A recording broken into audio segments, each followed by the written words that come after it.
कहानी मेवाड़ के किले में शुरू होती है। सुबह का समय, ढोल नगाड़ों की धीमी धुन और हवा में उड़ती रानी केसरिया बाग। मेवाड़ की धरती पर जन्मी थी रानी देवयानी, सुंदरता जिसका श्रृंगार था, शौर्य जिसका आभूषण। पर किसी को क्या पता था कि इस रानी की जीवन रेखा प्रेम और प्रण के संग रणभूमि में लिखी जाएगी। एक दिन जंगल में शिकार के दौरान रानी घोड़े से गिर जाती हैं।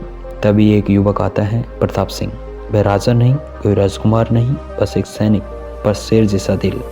प्रताप सिंह कहते हैं, देवी आप सुरक्षित हैं, मेवाड़ की धरती पर आपके साथ होने का सौभाग्य मिला। रानी पहली बार किसी में राजसी घमंड नहीं बल्कि सामान्य प्रेम देखती हैं और दोनों के बीच एक अनकहा बंधन जन्म लेता है। कुछ महीनों में प्रेम फूटा, लेकिन राजमहल में यह खबर आग की तरह फैल गई। राजा उदयराज, जो रानी देवयानी के पिता थे, कहते हैं, रानी देवयानी, राजघराने की रानी का विवाह राजघराने में ही होगा। प्रेम अपनी जगह है पर प्रतिज्ञा उससे ऊपर है। देवयानी रात को किले की छत पर खड़ी होकर प्रताप से कहती हैं, मैं तुम्हें पाने का वचन नहीं देती प्रताप, पर तुम्हें कभी भुलाने का भी वचन नहीं तोड़ूंगी।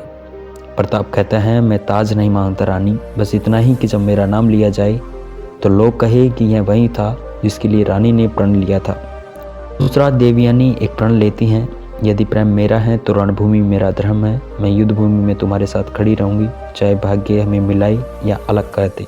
पड़ोसी राज्य आक्रमण करता है, किले की दीवारें कांप रही हैं, सेना कम है पर हौसला आसमान छू रहा है। प्रताप सिंह वीरता से लड़ता है और रानी कवच पहनकर रणभूमि में उतरती हैं। यह दृश्य देखने योग्य है। राजसी पत्र, हरी पोशाक, केसरिया पगड़ी, हाथ में तलवार, मानो दुर्गा अवतरित हो। प्रताप सिंह कहते हैं, रानी रणभूमि आपका स्थान नहीं है। रानी देवयानी कहती हैं, जहाँ प्रेम लड़े वह रानी डरकर कैसे पीछे रह जाएगी। युद्ध समाप्त होता है। जीत मेवाड़ की होती है, पर जीत की कीमत प्रताप सिंह का प्राण थी। वह अंतिम सांसों में रानी का हाथ थामता है। प्रताप कहते हैं, रानी मेरे हिस्से का जीवन आप जी लीजिए। रानी देवयानी कहती है, तुम गए नहीं प्रताप, बस इतिहास बन गए हैं। जो प्रेम को मरना सिखाता नहीं, अमर होना सिखाता है। प्रताप चिर निंद्रा में चला जाता है। रानी देवयानी महलों में नहीं लौटती, वह अंतिम सांस तक राज्य की रक्षा को समर्पित रहती हैं। और आज भी लोग कहते हैं, मेवाड़ की हवाओं में एक प्रतिज्ञा तैरती है, प्रेम अधूरा रहा पर प्रण पूरा हुआ।